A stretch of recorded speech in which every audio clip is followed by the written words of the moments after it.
dive right into it. So, in today's video, what I want to get into is something that I have been doing throughout my entire life, and actually I just kind of did the opposite of it today, because I was watching a video and there's something that I've been avoiding.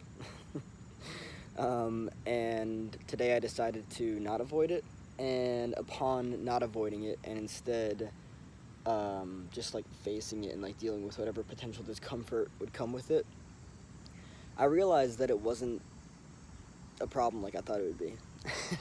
And it's just absolutely hilarious how we have a tendency to kind of put ourselves in these feeling states, these thoughts, these thought and feeling states that, that it's going to be absolutely so much worse than what we think it's going to be. And instead, if we just approach it and be like, okay, this is what it is, deal with it, and then kind of go from there. And the amount of times that this kind of thing happens is very interesting.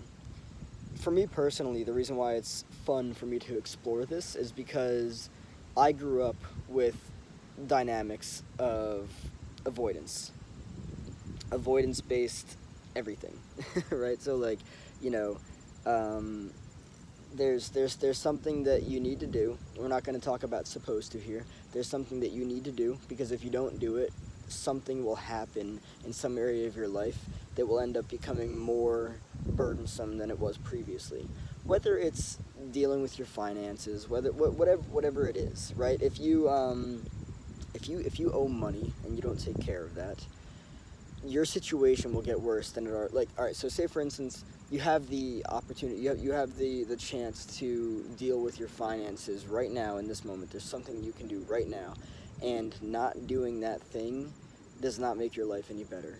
But because people have, avoidance-based dynamics, they have a tendency to not check in on what they need to be checking in on, and instead avoid, right? And again, like I was saying before, avoidance does not bring anything beneficial, because you're just avoiding.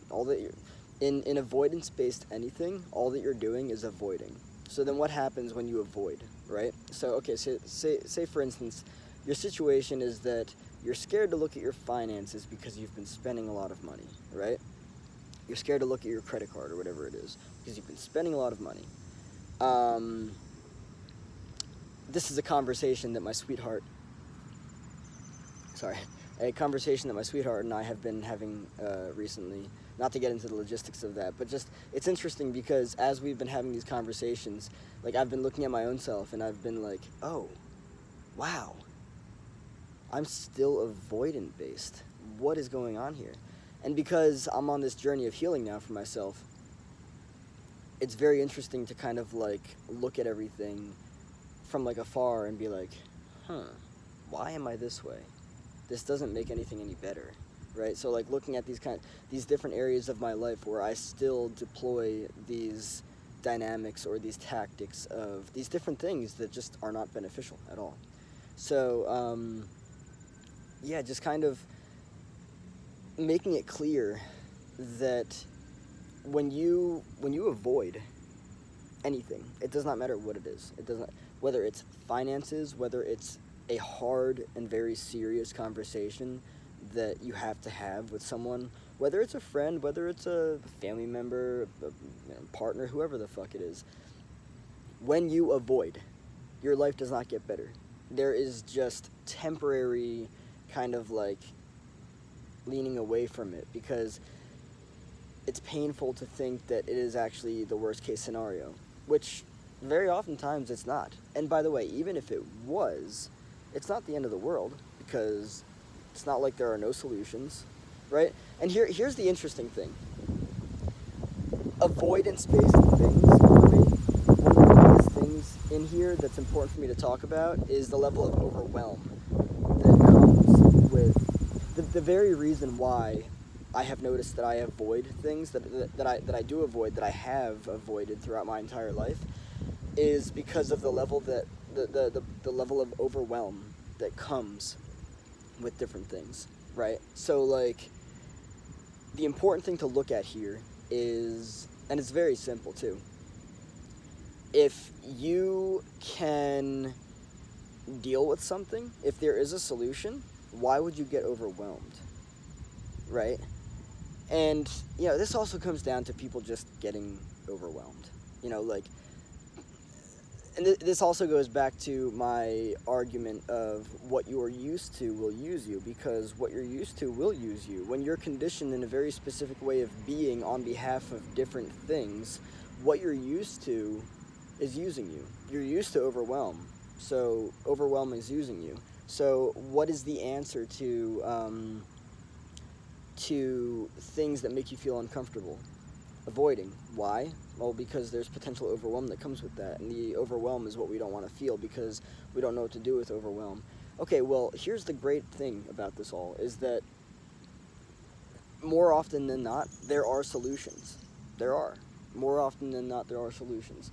And if there are not solutions, it's very possible that you can take some time and just kind of like ponder potentialities and stuff, right? You could find at first that you think that there's no solution, and then down the line, once you've like pondered and stuff and like reached out to people and everything, you find that there is a solution. I believe that the very reason that we become overwhelmed is because we feel like there's absolutely no solution, there's absolutely no answer. And I just think that that's complete bullshit. And I think that the way that people think, the way that they've gotten used to thinking, is actually essentially using them. And that's a huge challenge, right? It's a huge challenge to overcome. But yeah, just the reason why I wanted to make this video specifically for today's YouTube video is just on this subject of avoidance, right? Let me just make it clear again, because it's really important to understand. It does not matter what it is that you are avoiding. If you are avoiding something, that which you are avoiding will not get better, period. It does not work any other way. You might be thinking that, oh yeah, I'm avoiding pain. Okay, yeah, but you're also trading fucking tsunamis. Well, you're trading the pain. Like, all right, let me say it this way. This will make the most sense, right? You are trading short-term pain for long-term devastation.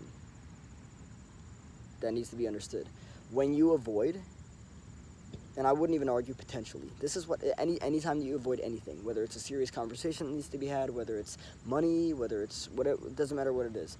When you avoid, you are trading short-term pain for long-term devastation. I'm not even going to say devastation. Fucking collapse. Because things do not get better when you avoid. It does not matter what it is. Things do not get better when you avoid.